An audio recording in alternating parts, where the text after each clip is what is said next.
ஆ ஒரு நிமிஷத்துக்கா? அதாவது நீலிரா படம் பார்த்தேங்க. இது வந்துட்டு ரிவ்யூவாக எப்படி சொல்கிறதுனா, எல்லா ஆடியன்ஸும், எல்லா தரப்பு ஆடியன்ஸும், ஃபேமிலி ஆடியன்ஸ் அப்படி இப்படின்னு பார்க்காம எல்லாருமே வந்து பார்த்து இந்த படத்தை வந்து ஒரு எக்ஸ்பீரியன்ஸாக பார்க்கலாம். ஒரு போர் சூழல் சூழ்ந்த கிராமத்தில் நம்ம பார்க்குற அன்றாட வாழ்க்கை, அவங்களுடைய வாழ்க்கை எப்படி வேறுபட்டு இருக்குது, எவ்வளோ வேதனைகளுக்கு உட்பட்டு இருக்குன்றத நம்ம வந்து ஸ்க்ரீன் மூலிமா வந்து எக்ஸ்பீரியன்ஸ் பண்ணலாம். இதை பார்க்கணும். இதை பார்க்கும்போது நாம் எவ்வளோ நல்ல வாழ்க்கையை வாழ்ந்துட்டுருக்கோம் அப்படின்றது நமக்கு வந்து ஒரு ஞாபகப்படுத்துதுங்க. எல்லா ஆர்டிஸ்ட்டும் ரொம்ப நல்லா நடிச்சிருக்காங்க. எந்த விதத்துலையுமே இவங்க வந்து நடிச்சிருக்காங்க அப்படின்னு சொல்ல முடியல. சின்ன சின்ன பசங்களாம் நடிச்சிருக்காங்க. அவ்வளோ லைவ்லியாக இருக்குது, அவ்வளோ பர்ஃபெக்டாக நடிச்சிருக்காங்க. அதாவது ஃபஸ்ட்டு பிகினிங்லேருந்தே அது அப்படியே உள்ளே போயிடுச்சு. யாரும் நடிச்சிருக்காங்கன்ற பாயிண்ட்டுக்குள்ளே வரல. அப்படியே ஒரு லைவாக ஒரு வீட்டுக்குள்ளே எடுத்து போய் கேமரா வச்சிங்கன்னா எப்படி இருக்கும், அந்த மாதிரி இருக்குது. ஆக்சுவலி எப்படி இவ்வளோ பர்ஃபார்மன்ஸை வாங்கினாங்கன்னு எனக்கு தெரியல. சின்ன பசங்க எல்லாமே நியூ கமர்ஸாக இருக்காங்க, நியூ ஃபேஸஸாக இருக்காங்க. எல்லாருமே ரொம்ப நடிச்சிருக்காங்க. சூப்பராக இருக்குங்க.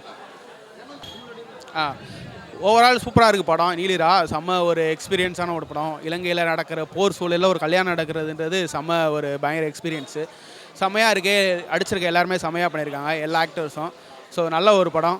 எல்லோரும் தயவுசெய்து தேட்டரில் போய் பாருங்கள், என்கரேஜ் பண்ணுங்கள். சின்ன சின்ன படங்கள் நம்ம தான் என்கரேஜ் பண்ணணும். நல்ல படத்தை தேட்டரில் விட்டுட்டு ஓடிடியில் பார்க்குறது ரொம்ப ஓடிடி. ஏன்னா இப்போ இருக்க சூழ்நிலை வந்து ஓடிடிலாம் படத்தை விட்டுட்டு தேட்டரில் பார்த்துட்டு ஓடிடியில் நல்லா இருக்குன்றாங்க. எல்லோரும் தயவுசெய்து தேட்டரில் பாருங்கள், நல்ல படம், நல்லாயிருக்கும். ஸோ ஓகே, ஹாய், நீலிரா படம் பார்த்துட்டு வந்திருக்கேன். 1.5 hours படம். ஸோ 1.5 hours படம் வந்து நிறைய பேர் கேட்குறாங்க, போர் அடிக்கலையா உங்களுக்கு அப்படின்ற மாதிரி கேட்குறாங்க. எனக்கு போர் அடிக்கல. ஏன்னா இந்த விஷயம் வந்து ஒரு இன்ஃபர்மேட்டிவான ஒரு படமாக தான் எனக்கு இருந்தது. இப்படி ஒரு விஷயம் வந்து நம்மளுக்கு இப்போ இஸ்ரேலில் பார்க்குற வாராக இருக்கட்டும், இல்லை இப்போ அடுத்து நடக்கிறது நம்மளுக்கு வந்து சிலிண்டர் வரதா இருக்கட்டும், இந்த மாதிரி விஷயம்லாம் கட்டுப்பாடு ஆகிறனால நம்மளுக்கு அங்கே ஒரு வார் நடக்குதுன்னு தெரியுது. ஆனால் இதுவே இப்போ இவ்வளோ கம்யூனிகேஷன் இருந்து அவ்வளோதான் நம்மளால் பண்ண முடியுது.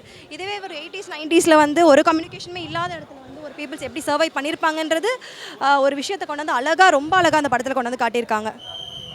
நீலிரா பார்த்தேன், எனக்கு ரொம்ப பிடிச்சிருந்தது. நான் வந்து இந்த படத்துக்கு ஒரு ப்ரிப்பரேஷனில் தான் வந்தேன். ஓகே, இது வந்து ஒரு டாக்குமெண்ட்ரி ஃபீலாக இருக்குமோ அப்படின்ற மாதிரி ஒரு இதில் தான் வந்தேன். படம் பார்க்கும்போது ஒரு 10 நிமிஷம் கழித்து வந்து செம்மையான ரெஸ்பான்ஸ் தியேட்டரில். ஏன்னா அங்கங்கே செம்மையான என்கேஜிங் மூமெண்ட்ஸ் இருக்குது. இது ஒன்று. ரெண்டாவது, நான் இதை எப்படி ரொம்ப எனக்கு கனெக்ட் ஆச்சுன்னா, இப்போ நடக்கிற அந்த போர் சூழல் இருக்குல்ல, அது வந்து நம்ம நியூஸ் பேப்பரில் படிக்கிறோம், சோஷியல் மீடியாவில் பார்க்குறோம், நியூஸில் பார்க்குறோம். அப்படி பார்க்கும்போது என்னப்பா இப்படி நடக்குது அப்படின்னு சொல்லிட்டு நம்ம வந்து பரிதாபப்படுற அந்த சூழ்நிலை, இப்போ இருக்கிற சூழ்நிலையில் இந்த மாதிரி ஒரு வார் ஜோன் உண்டான படம் ரொம்ப முக்கியம். இதில் வார் வந்து சுத்தமாக நம்ம காட்டவும் இல்லை, அந்த வார் ஜோனுக்குள்ளே வந்து படமும் இல்லை. ஒரு சொட்டு ரத்தம் கூட நம்ம இந்த படத்தில் காட்டல. ஆனால் அந்த ஃபேமிலியோட இம்பேக்ட் நம்மளுக்கு அது ரொம்ப ரொம்ப ரொம்ப புரியும். ஆக்சுவலாக அதுதான் ரொம்ப முக்கியமாக நான் பார்க்குறேன்.